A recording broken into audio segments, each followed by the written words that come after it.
यानंतर लातूरमधून एक धक्कादायक बातमी आहे। 1 कोटींच्या विम्यासाठी स्वतःच्या मृत्यूचा बनाव करत वृद्ध व्यक्तीचा खून केलाय। लातूर जिल्ह्यामध्ये कर्जातून सुटका मिळवण्यासाठी हा कट रचल्याचं समोर आलंय। औसा तालुक्यातील वानवडा शिवारामध्ये मध्यरात्री गणेश चव्हाण यानं गोविंद यादव या वृद्ध व्यक्तीला लिफ्ट दिली।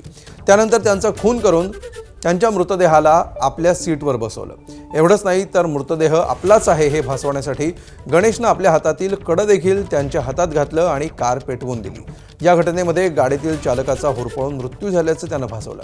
मात्र पोलिसांना हा घातपात असल्याचा संशय आला। त्यांनी गणेश चव्हाणचे कॉल डिटेल्स तपासल्यानंतर त्याचा खेळ संपला। पोलिसांनी 24 तासात गणेशला ताब्यात घेतलं असून त्याने केलेल्या गुन्ह्याची कबुली दिली आहे। गणेशनं पैशांसाठी रचलेल्या या बनावामध्ये निरपराध गोविंद यादव यांचा बळी गेलाय। या आरोपीला कठोर शिक्षा देण्याची मागणी करण्यात येते आहे। हा जो मयत इसम आहे हा गोविंद यादवच आहे। या अनुषंगाने सुद्धा जो तपास आहे तो तपास सुद्धा पुढे केला जाईल आणि डीएनए सॅम्पलिंगच्या आधारे सर्व पुरावे त्या ठिकाणी प्राप्त केले जातील।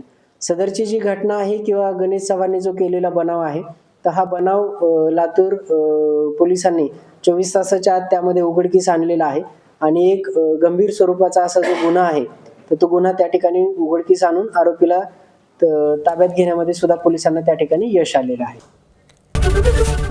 एबीपी माझा, उघडा डोळे बघा नीट।